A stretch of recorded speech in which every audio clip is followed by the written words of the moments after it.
오늘 우리에게 주신 하나님의 말씀은 사무엘상 22장 1절로 5절까지의 말씀입니다. 사무엘상 22장 1절부터 5절까지입니다. 그러므로 다윗이 그곳을 떠나 아둘람 굴로 도망하며 그의 형제와 아버지의 온 집이 듣고 그리로 내려가서 그에게 이르렀고, 환난당한 모든 자와 빚진 모든 자와 마음이 원통한 자가 다 그에게로 모였고 그는 그들의 우두머리가 되었는데 그와 함께한 자가 400명 가량이었더라. 다윗이 거기서 모압 미스베로 가서 모압 왕에게 이르되 하나님이 나를 위하여 어떻게 하실지를 내가 알기까지 나의 부모가 나와서 당신들과 함께 있게 하기를 청하나이다 하고, 부모를 인도하여 모압 왕 앞에 나아갔더니 그들은 다윗이 요새에 있을 동안에 모압 왕과 함께 있었더라. 같이요. 선지자 갓이 다윗에게 이르되 너는 이 요새에 있지 말고 떠나 유다 땅으로 들어가라. 다윗이 떠나 헤렛 수풀에 이르니라. 아멘. 날씨가 매우 무덥습니다. 기상 관측이래로 가장 뜨겁다고 하고요. 이미 데프리카라는 말은 오래전부터 있었고 이제는 양프리카라는 말이 있죠. 41.5도인가 이렇게까지 기온이 올라간다고 합니다. 태양이 장렬하고 이 땅이 아프리카가 아닌데, 광야가 아닌데 어쩌다가 광야 같은 그런 땅이 되어버렸습니다. 우리 인생에도 뜻하지 않는 광야가 찾아올 때가 있습니다. 자기가 원해서 광야로 들어가는 사람은 아무도 없습니다. 실직당하는 것도 내가 원한 게 아니고, 암이 걸리는 것도 내가 원한 것 아니고, 사업이 실패하는 것도 내가 원한 게 아니고, 사람들에게 배신당하는 일도 내가 원하는 일이 아닙니다. 그런데 어느 날 그것이 내게 다가오고 갑자기 모든 것이 무너지는 그런 아픔을 경험하죠. 어제까지만 해도 사람들이 나를 보면서 막 박수 쳐줬는데 오늘은 갑자기 등을 돌립니다. 어제까지는 많은 사람들이 나를 찾아왔는데 오늘은 전화 한 통도 없습니다. 오늘 우리가 만나는 다윗이 바로 그런 시간을 지나고 있습니다. 광야, 내가 원하지 않았던 길. 다윗은 사울과 결별하고 도망자의 삶을 시작합니다.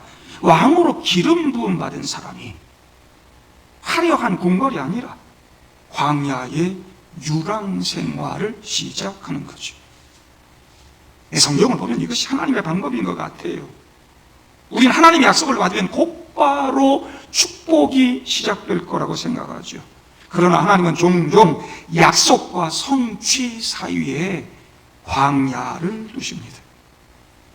모세도 왕궁을 떠나서 40년을 광야에서 살았습니다.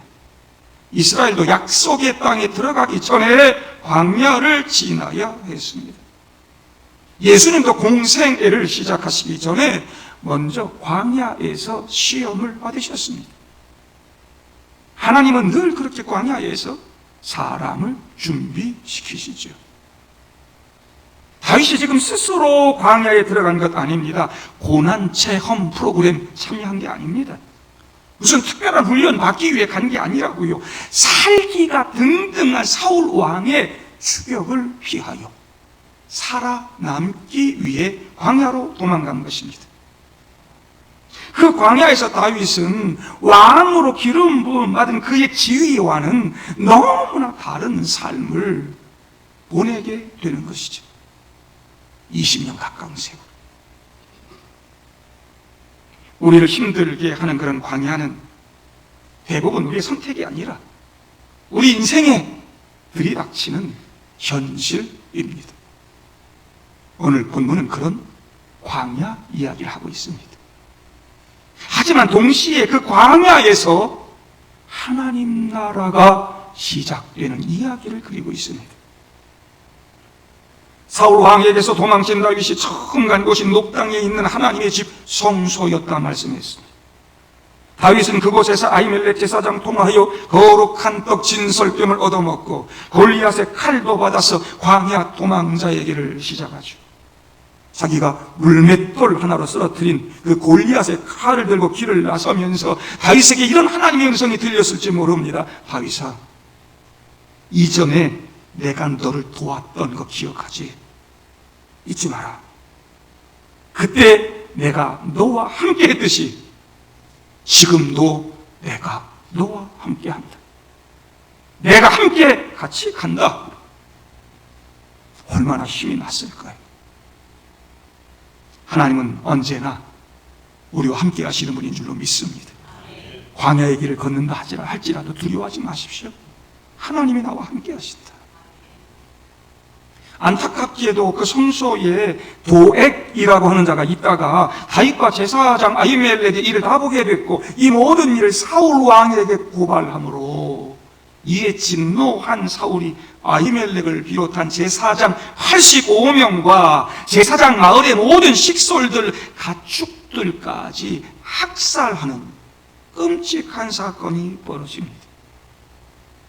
이 나라가 내 나라라고 하는 착각에 빠진 사울은 오만했고 독선과 독재를 행하는 잔인한 왕이 됐습니다. 권력을 위해 법과 공의와 정의를 무시하고 국민들의 생명까지 하찮게 여기고 함부로 하는 지도자는 악 그 자체인 것이죠. 사울은 더 이상 하나님과의 언약으로 세워진 이스라엘 나라의 왕이 아닙니다.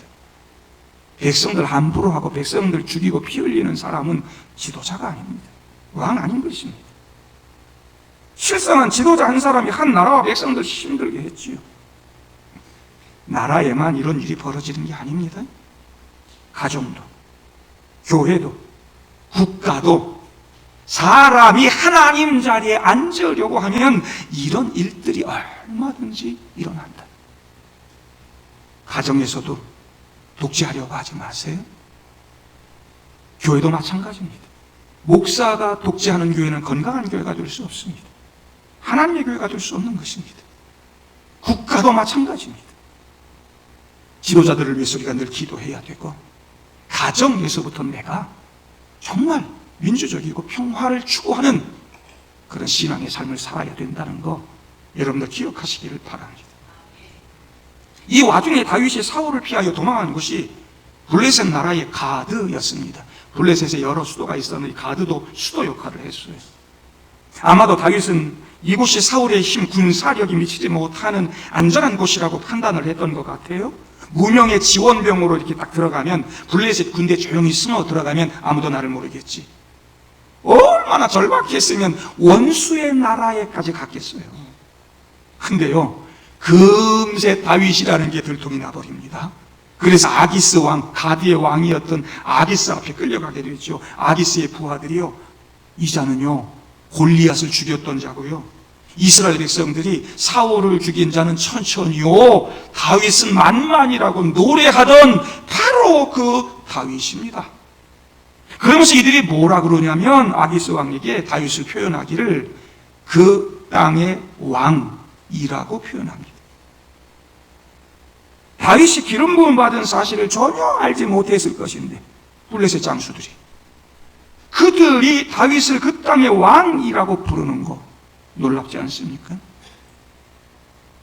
이스라엘 주변에 그만큼 다윗의 명성이 널리 퍼졌다는 것 의미하지요. 적어도 블레셋 사람들에게는 이스라엘의 왕은 사울이 아니라 다윗이었습니다. 이것은 그들에게 지금 다윗이 매우 위험한 사람이라고 하는 이야기도 되는 것이죠. 다윗이 어떤 인물인지 안 이상 블레셋 사람들이 그냥 둘 리가 없고 지금 매우 위험한 상황에 다윗이 봉착해 있습니다. 처음에 다윗은 이렇게 자기가 유명 인사가 되어 있다는 걸 잘 몰랐던 것 같아요. 설마 블레셋 사람들까지 알아보랴, 내가 허름하게 들어가면 몰라보겠지. 근데 들통이 나버렸어. 아, 여기서도 내가 안전하지 못하겠구나. 다윗이 그때 순발력을 발휘해가지고 아기스 왕에 앞에서 미친 척을 하기 시작합니다. 문짝에만 몸을 벅벅 비비기도 하고 침을 수염에 질질 흘리기도 하고 여러분, 당시 고대 사회에서는 미친 사람 보면 미신적인 두려움을 가졌기 때문에 아기스 왕이요, 다윗을 죽이지 않고 그냥 쫓아버립니다. 내게 미치광이가 부족해서 이런 미친놈 데리고 왔단 말이더냐? 그리고 쫓아내죠. 그저께인가요? 무슨 연기자들 시상식 하던데 다윗이 나왔으면 아마 연기 대상감이었을 거예요. 목숨을 살리는 연기. 하마터면 거기서 죽을 뻔했습니다, 다윗이. 하나님의 계획, 하나님의 은혜가 아니었으면 거기서 죽을 수도 있었어요. 하나님이 지혜를 주시고 순발력 주시고 미친 연기력을 주셔서 살아나게 하시고 그렇게 도망을 쳐서 도착한 것이 오늘 우리가 읽은 아둘람 굴입니다. 이 아둘람이란 말은 도피처, 피난처, 은신처 이런 의미를 가진 이름이죠. 아마도 아둘람에 굴이 많이 있었기 때문일 거예요. 다윗과 400명이 넘는 그의 군사들이 비밀리에 은신처로 사용할 수 있을 정도로 굴이 크고 많았다는 이야기죠. 게릴라전을 펼치면서 숨기도 좋은 최적의 장소가 아둘람 지역이다. 광야에 만들어진 하나님의 피난처 아둘람. 하나님은 하나님 나라를 세우시는 중요한 일을 광야의 동굴에서 시작합니다. 좀 편안한 곳에서 시작하게 하시면 얼마나 좋을까요? 그런데 성경을 보면 하나님께서는 가장 중요한 일을 늘 광야에서 시작하십니다. 이스라엘이 광야에서 하나님 백성이 됐고요. 모세가 광야에서 지도자가 됐고요. 세례 요한은 광야에서 하나님 음성을 선포했고요. 예수님도 광야에서 시험 이기신 후에 하나님 나라 세워가셨습니다. 그리고 오늘 다윗도 광야의 한 동굴 아둘람에서 왕으로 세워져 갑니다. 사람들이 보기에는 그저 어두운 동굴이었습니다. 그러나 하나님께서는 바로 그 동굴에서 하나님 나라를 조용히 시작하고 계셨더라. 오늘 본문 1절에 그러므로 다윗이 그곳을 떠나 아둘람 굴로 도망하네. 성경은 아주 짧게 기록하고 있습니다. 근데 여러분 여기서 보낸 세월이 제법 됐을 것입니다. 여러분 이 짧은 이 한 구절 속에 수많은 눈물과 외로움이 담겨져 있다는 것 아십니까? 불과 얼마 전까지만 해도 다윗은 온 나라의 영웅이었습니다. 골리앗을 쓰러뜨린 영웅, 왕의 사위, 군대 장군. 백성들이 거리에서 노래했잖아요. 사울이 죽인 자는 천천히요, 다윗은 만만히로다. 근데 지금은 아무도 박수 안 쳐줘요. 왕궁이 아니라 동굴이에요. 왕궁에서 날마다 잔치상 받았는데 이제는 잔치상 아니라 굶주림이에요. 사울의 군대가 언제 들어닥칠지 모르는 두려움 속에서 밤을 지새야 했어요. 이것이 하나님의 택한 사람의 현실이었어요. 성도 여러분, 어둡고 암울하고 외로운 이 동굴에서 다윗이 뭐 했겠어요? 이 아둘람 굴인지 뒤에 나오는 엔게디 광야의 굴인지 정확하진 않지만 시편 142편 보면 다윗이 굴에 있을 때 지은 마스길 곧 기도, 이런 표제가 붙은 시편이 있습니다. 다윗이 아둘람 굴에서 뭐 했다고요? 기도했다고요. 그 광야의 굴에서, 아무도 없는 외로운 그곳에서, 고통스러운 그곳에서 다윗은 기도했어요. 여러분 그 시편 142편 그의 기도의 첫마디가 무엇이냐면 내가 소리내어 여호와께 부르짖으며 소리내어 여호와께 간구하는도다. 그 원통함을 품고 눈물로 그는 기도합니다. 아무도 듣는 사람도 없겠다. 언제 나 잡으러 올지 모르는 그런 상황에서 혼자 절박한 그 가운데 밤을 지새면서 그는 하나님께 기도했어요. 얼마나 절박했으면 소리를 내며 울며 기도했겠습니까? 왕궁에서 왕이 막 창 던져도 담대했던 다윗이 이 동굴에서 어린아이처럼 하나님께 울부짖고 있습니다. 하나님이 그 기도를 기뻐 받으신다는 거죠. 여러분, 하나님 앞에서는 울어도 됩니다. 교회 다니는 분들이 착각하는 게 있어요. 믿음이 좋으면 울지 않아야 된다. 아닙니다, 여러분. 성경에서 믿음 좋은 사람들이 가장 많이 울었어요. 그 믿음 좋은 에레미야가 눈물의 선지자 아닙니까? 베드로가 통곡을 했어요. 그 눈물 뒤에 훌륭한 주님의 제자가 되는 거예요. 사도 바울 매우 강인한 사람이었습니다. 그럼에도 그는 밤낮 눈물로 기도하면서 교훈하고 가르쳤습니다. 그의 선교 사역 가운데 그의 눈물이 있었다는 거예요. 다윗도 역시 동굴에서 울었습니다. 사람 앞에 가서 막 원망하면서 뭐 도와주세요 이러면서 사람 앞에 운 것이 아니고 하나님 앞에서 기도하며 울었습니다. 눈물은 믿음 없는 증거가 아닙니다. 눈물을 가지고 하나님께 나아가는 게 믿음인 것이죠. 그 시편 142편 5절에서 다윗은 이런 고백을 하고 있습니다. 여호와여, 내가 주께 부르짖어 말하기를 주는 나의 피난처시요 살아있는 사람들의 땅에서 나의 분깃이시라 하였나이다. 얼마나 놀라운 고백입니까? 다윗에게는 이 피난처라고 하는 아둘람이 아니라 하나님이 피난처였다는 거예요. 하나님이 나의 피난처입니다. 세상의 힘, 세상의 군대, 세상의 물질이 나의 분깃이 아니라 하나님만이 나의 분깃입니다. 하나님이 내 재산이에요. 하나님이 내 전부예요. 내가 하나님 나라 상속자예요. 시편 46편 1절에도 이런 고백이 있습니다. 하나님은 우리의 피난처시요 힘이시니 환난 중에 만날 큰 도움이시라. 다윗에게 아둘람은 그런 장소였습니다. 사람들은 다윗의 화려했던 시절은 기억하지만 아둘람의 시간은 잘 모릅니다. 오늘 이렇게 지나가니까. 그러나 하나님은 아시는 거죠. 다윗이 아둘람 동굴에서 흘린 그 눈물의 기도를 우리 하나님은 보고 다 듣고 아셨습니다. 그래서 하나님은 그 아둘람에서 다윗을 보호하시고 하나님 나라 왕으로 될 인재로 성장시키시고 아직 보이진 않지만 그 땅속에서 하나님의 씨가 자라나도록 일하고 역사하고 계셨다라고 하는 것. 아직 보이지 않고 깝깝하고 힘들고 어려운 그런 광야 여정을 보낸다 할지라도 하나님이 나의 피난처라고 하는 고백을 가지고 하나님께 기도하고 하나님 의지하시기를 바랍니다. 하나님 들으시고 역사하시고 하나님 여러분들 지키시고 보호하실 줄로 믿습니다.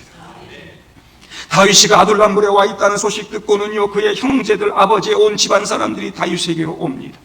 다윗이 사울의 역적이 되어 도망다니고 있는 상황에서 자신들의 생명도 안전하지 못하다고 판단한 거죠. 벌써부터 감시가 있었을 것이고요. 다윗 집안 식구들에게 다윗 어디 있냐고 막 협박이 들어갔을 것이고요. 니들도 다 죽인다 막 이게 다 있었을 것입니다. 다윗에게로 다 찾아오죠. 이 아둘람굴 찾아온 사람들 가족뿐만 아닙니다. 2절 보니까 환난당한 모든 자와 빚진 모든 자와 마음이 원통한 자가 다 아둘람의 다윗에게로 모여들었습니다. 그들의 수를 합치니 400명 정도 됐습니다. 지금까지는 혈혈단신으로 도망했으나 이제 다윗은 혼자가 아닙니다. 다윗은 400명 백성들 거느리는 우두머리가 됐습니다. 광야 공동체를 이루었습니다. 비로소 백성들의 지도자가 된 것이고 점차 그 인원이 확장되어 얼마 지나지 않아 600명으로 늘어나고요. 그리고 헤브론 땅에서 먼저 유다의 왕이 되고 결국 7년 지나 이스라엘 전체 왕이 된 것입니다. 그러니까 이 아둘람 동굴은 단순히 도피처 피난처를 넘어 다윗이 그 고난 속에서도 하나님을 의지하고 하나님의 뜻을 찾아가는 새로운 시작이 된 것이고 진정한 이스라엘 공동체의 하나님 나라의 출발점이 되는 것입니다. 다윗을 찾아온 사람들, 환난 당한 모든 자, 빚진 모든 자, 마음이 원통한 자들. 사울이 왕이 되면서부터 이스라엘 땅에 이런 사람들이 많아지기 시작했을 것입니다. 이 사람들이 원래부터 게을러서 이렇게 된 게 아닙니다. 사울의 통치 아래서 소외된 사람들이 늘어나기 시작합니다. 이스라엘 백성들이요, 우리에게도 다른 나라들처럼 왕 세워주세요 그럴 때 사무엘이 이 왕정 국가의 폐해가 어떤 것인지 설명하는 거 여러분 보았죠? 이미 사울이 설명했다고요. 너희 아들들 강제 징집당할 것이고 딸들 노예로 데려다가 왕궁의 시녀로 삼고 나라 여기저기 데려다가 강제 노동시킬 것이고 밭에 수확물이든 양과 같은 가축들이든 세금의 미명하에 빼앗아다가 왕을 위해서 사울 왕에게 충성하는 부하들에게 다 나눠줄 것이다. 지금 그 경고가 현실이 된 것이죠. 사울이 왕이 되고 실제로 이런 폐해들이 시작됐을 것이고 하나님을 두려워하지 않는 독재가 시작된 이후에 더 심해졌을 것이기 때문에 억울하고 원통한 백성들이 늘어갔을 것입니다. 이스라엘의 모든 문제를 풀고 삶을 개선하고 더 잘 살기 위한 바람으로 사울 왕을 세웠지만 바라는 대로 되기보다는 그 왕 때문에 문제가 더 커지고 고통이 가중되었습니다. 그렇게 처자를 빼앗기고 재산도 빼앗기고 고리대금에 빚은 들어가는 사람들이 새로운 희망을 찾아 아둘람 굴에 다윗을 찾아온 것입니다. 그리고 그들은 다윗을 자신들의 우두머리로 삼았습니다. 사회에서 버림받은 사람들이 인간 사울의 불의한 통치에서 다윗이 열어가는 하나님 나라 통치 아래로 들어온 것입니다. 그들은 다윗이 하나님의 대리 통치자가 되어 하나님의 나라 그 공의와 사랑을 베풀어주고 자기들을 끝까지 지켜줄 것으로 기대했던 거죠. 이들에게 광야는 끝이 아니고 새로운 시작이요 희망이 되었습니다. 다윗은 무지렁이 같은 그들을 외면하거나 버리지 않고 다 받아들입니다. 이제 다윗은 좋은 말로 하면 고통받는 백성들의 지도자가 된 것이고 사울의 입장에서 보면 임꺽정 같은 의족단의 두목, 사울의 통치에 대적하는 불온한 세력의 수괴가 되었다는 말입니다. 그곳에 모인 400명의 사람들, 능하고 문벌 좋은 사람들 아닙니다. 소외당하고 멸시받는 사람들이었습니다. 그러나 고린도전서 1장 말씀대로 하나님의 세상에 천한 것들과 멸시받는 것들과 없는 것들을 택하사 있는 것들을 패하게 하신다고 말씀하죠. 하나님은 언제나 그런 방식으로 일하십니다. 예수님의 제자들 세상이 주목하지 않던 천한 사람들이 대부분이었습니다. 그러나 하나님은 그들을 통해 세상을 뒤집어 엎었습니다. 이제 다윗은 이스라엘의 진정한 지도자가 되고 그를 따르던 오합지졸 같은 사람들이 이스라엘 군대가 되어 블레셋과 이방 나라들 가운데서 이스라엘 백성들 지켜내기 시작합니다. 사울 왕과 고관 내작들이 왕궁에서 화려한 잔치를 벌이며 띵가띵가 놀 때 그들이 이스라엘 지켜낸 것이 아니라 이 초라하고 볼품없는 사람들이 이스라엘을 지켜내기 시작한 것이죠. 광야에서 그렇게 하나님 나라가 시작됐습니다.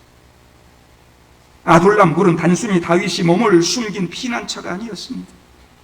그곳은 하나님께서 한 사람을 왕으로 빚으시고 새로운 공동체를 세우시며 장차 이루실 하나님 나라를 준비하시는 은혜의 장소였습니다. 아둘람은 이렇게 완벽한 사람들 모인 것이 아니라 은혜가 필요한 사람들이 모였습니다. 교회도 마찬가지 이런 아둘람 굴이 되어야 합니다. 세상에서 다 갖춘 사람, 힘 있는 사람 들어와서 거들벅거리는 것이 교회가 아니라 완벽한 사람들 모임이 아니라 겸손한 모습으로 절박한 모습으로 예수 그리스도의 은혜가 필요하다고 고백하는 사람들이 함께 모여서 하나님 나라를 이루는 공동체가 교회인 것입니다. 우리 동관교회가 그렇게 이 땅에서 힘든 삶을 살고 병든 삶을 살고 고통받는 삶을 사는 수많은 사람들, 하나님의 은혜가 필요한 사람들이 모여서 하나님의 은혜를 경험하고 비록 연약하고 부족한 사람들이지만 그들이 영적 권세를 이 교회에서 얻고 침몰해가는 한국교회, 세속화되어가는 한국교회를 지켜내고 살려내는 그런 우리 동강교회가 될 수 있기를 바랍니다. 이곳에서 하나님 나라가 시작될 수 있기를 바랍니다. 다윗은 그 아둘람에서 모압을 잠식합니다. 모압 왕에게 자신의 부모를 의탁하기 위해 간 겁니다. 내가 해야 할 일을 하나님이 알려주실 때까지만 우리 부모님 좀 맡아주세요. 내가 가야 할 길 방향을 좀 잡을 때까지만 부모님 좀 책임져 주세요. 다윗은 지금 자기 목숨 하나 건사하기 어려워요. 오늘 죽을지 내일 죽을지도 몰라요. 사울은 다윗만 죽이려 했겠어요. 가족까지 지금 죽이려고 다 위협하고 있다고요.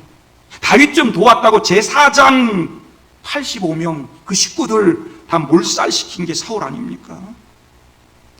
다윗 잡기 위해서 부모 인질로 삼는 일 얼마든지 할 수 있는 게 사울이었습니다. 그래서 다윗은 부모를 안전한 곳으로 피신시키는 겁니다.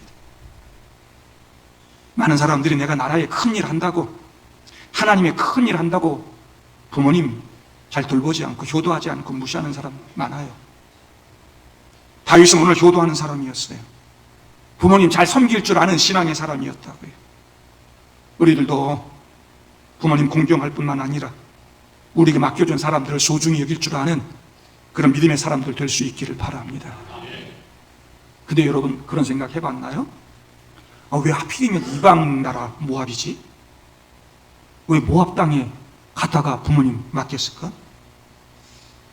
다윗의 증조모가 누구죠? 사사기, 룻기.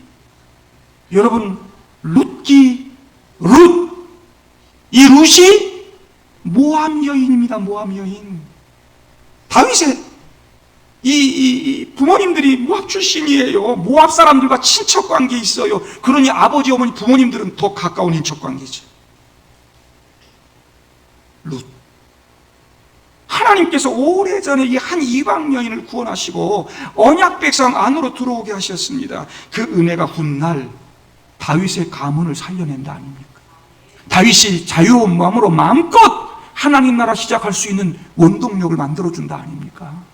하나님의 은혜, 하나님의 계획이라는 것이 이렇게 참 치밀하다. 이방 여인 그 룻, 그를 은혜의 영역으로 들어오게 해서 하나님의 역사, 하나님의 족보로 이어갈 뿐만 아니라 다윗이 활동하는데 이렇게 큰 도움까지 주는 거 보게 됩니다. 그렇게 다윗이 유다 광야로 들어가게 되죠. 5절 보면요, 선지자 갓이 다윗에게 이르되 이 요새 있지 말고 너 유다 땅으로 들어가라. 그래서 헤렛 수풀로 들어갑니다. 여기 선지자 갓이 등장하죠. 갓. 다윗 평생에 다윗과 함께 동고동락하며 그냥 지냈던 갓.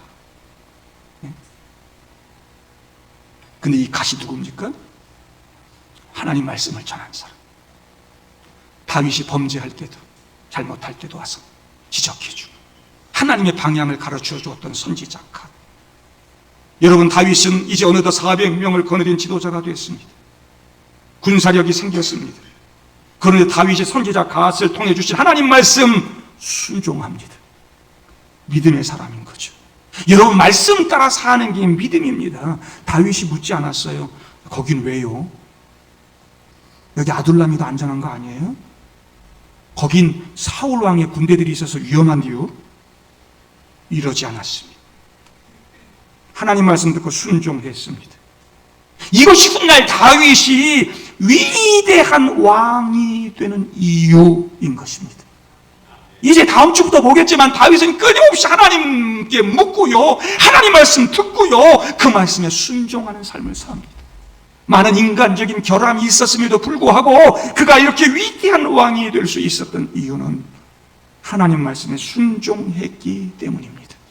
사울은 자기 생각대로 살았습니다. 그러나 다윗은 하나님 말씀대로 살았습니다. 이 차이는 엄청난 것입니다. 성도 여러분, 여러분들은 무엇을 따라 삶습니까? 살아갑니까? 무엇을 기준으로 중요한 결정을 하십니까? 세상은 늘 우리에게 말하죠. 돈 되는 길을 좀 가.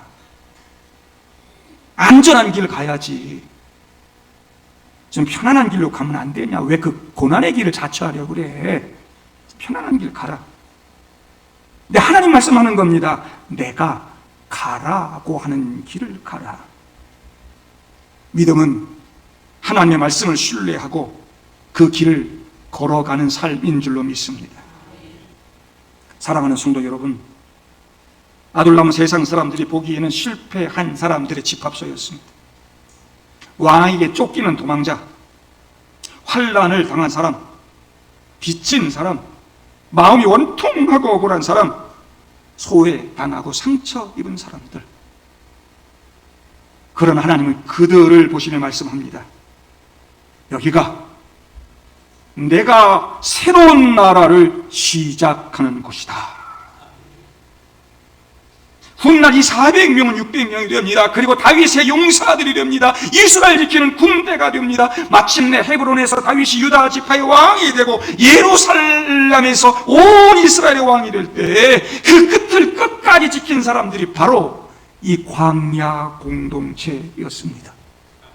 왕궁에서 정치해서 사람들 모아서 그가 그렇게 힘을 얻는 왕이 된 것이 아니고, 왕궁이 아니고 광야의 동굴에서 그렇게 하나님 나라가 시작됐고 다윗은 거기서 그렇게 왕으로 세워져 갔다는 것이죠. 예수님도 새로운 아둘람을 세우셨습니다. 예수님께도 사람들이 모여들었습니다. 병든 사람들, 귀신 들린 사람들, 세리들, 죄인들, 창녀들, 가난한 사람들, 사회에서 버림받은 사람들이 모여들었습니다. 예수 그들 다 품으시고 그들과 함께 동거동락하며 밥 먹었습니다. 바리새인들은 그들과 밥 먹는 예수님 비웃었습니다. 어찌하여 죄인들과 함께 밥 먹느냐? 밥 먹는 게 그렇게 좋더냐? 그때 예수님 말씀하셨습니다.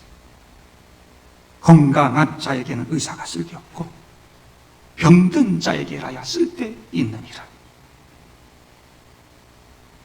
다윗의 그 아둘람이 상처 입은 사람들을 품었던 것처럼 예수님께서도 죄인들을 품으셨습니다. 다윗의 공동체가 장차 이스라엘을 세웠던 것처럼 예수님은 연약한 제자 공동체를 통해 교회를 세우셨습니다. 그러므로 아둘람은 단지 다윗의 이야기가 아니라 예수 그리스도를 통해 이루실 하나님 나라를 미리 보여주는 그림인 것입니다. 다윗이 그린 그림, 예수님께서 완성하신 그 그림, 우리 교회는 그런 그림을 그리며 그런 그림을 꿈꾸며 살고 있습니까? 우리는 어떤 그림을 추구하며 살아갑니까? 이 교회를 화려한 왕궁으로 그리고 있는 건 아닙니까? 성공하고 출세하고 힘을 얻는 그런 것으로 그려가는 것은 아닙니까? 다윗이 그렸던 그 아둘람 굴의 그 그림, 예수 그리스도가 그렸던 그 하나님 나라의 그림을 과연 우리는 따라 그리고 있는지. 한국교회 목사들이 이런 그림을 그리는 목사들이 많지 않습니다. 왕궁의 화려함을 꿈꾸고 성공하고 출세하고 호령하는 그런 삶을 살고 싶은 그런 그림 다 그리고 싶어 하고, 교회들마다 아둘람 동굴 하나님 나라가 시작되기를 소망하기보다는 큰 힘을 가진, 세력을 가진 그런 공동체를 만들고 싶어 하고 그런 꿈을 꾸고 그런 그림을 그리는 이 땅의 교회들, 그건 다윗이 그렸던 그림이 아닙니다. 예수 그리스도가 그린 그림이 아닙니다. 저와 여러분들이 우리 동강교회가 진짜 하나님 나라 그림을 그려갈 수 있기를 바랍니다. 혹시 여러분들의 삶이 아둘람 동굴, 그 광야의 아둘람과 같은 어려움 속에 있습니까? 앞이 보이지 않고 캄캄합니까? 기도해도 응답이 없는 것 같습니까? 사람들에게 나는 잊혀진 것 같습니까? 그렇다면 여러분 기억하십시오. 하나님은 왕궁이 아니라 그 광야의 아둘람 동굴에서 더 큰 일을 하셨다고 하는 것. 다윗은 아둘람에서 하나님을 더 깊이 만났습니다. 사랑을 얻었습니다. 기도를 배웠습니다. 말씀을 따라 사는 법을 배웠습니다. 그리고 하나님 나라를 준비했습니다. 여러분의 광야도 똑같을 줄로 믿습니다. 아둘람 동굴은 끝이 아닙니다. 오늘은 동굴처럼 보일지 모르지만 하나님께서는 그곳에서 여러분들의 믿음을 빚어내실 줄로 믿습니다. 오늘은 눈물의 자리 같지만 하나님께서는 그곳에서 새로운 나라를 준비하시고 그 하나님 나라 위대한 사람들로 여러분들 세워주실 줄로 믿습니다. 교회를 다시 세우시고 다음 세대를 살리시며 마침내 하나님 나라 이루어 주실 줄로 믿습니다. 그러므로 지금 광야를 지나가고 있다 해도 낙심하지 마시기를 바랍니다. 광야는 하나님께 버림받은 장소가 아니라 하나님께 붙들림 받는 장소라고 하는 거예요. 내가 세상에서 내 마음대로 산다고 성공하고 출세하고 잘 되는 거 아닙니다. 거기는 하나님 나라가 아닙니다.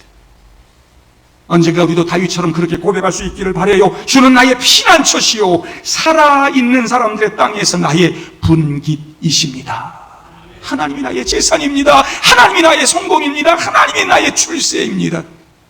내가 이 세상 바라보지 아니하고 하나님이 나의 분깃이라고 고백하고 하나님 나라 상속자가 되어 믿음으로 살았습니다. 그때마다 하나님 나의 피난처가 되어주시고 내 삶을 인도해 주셨습니다.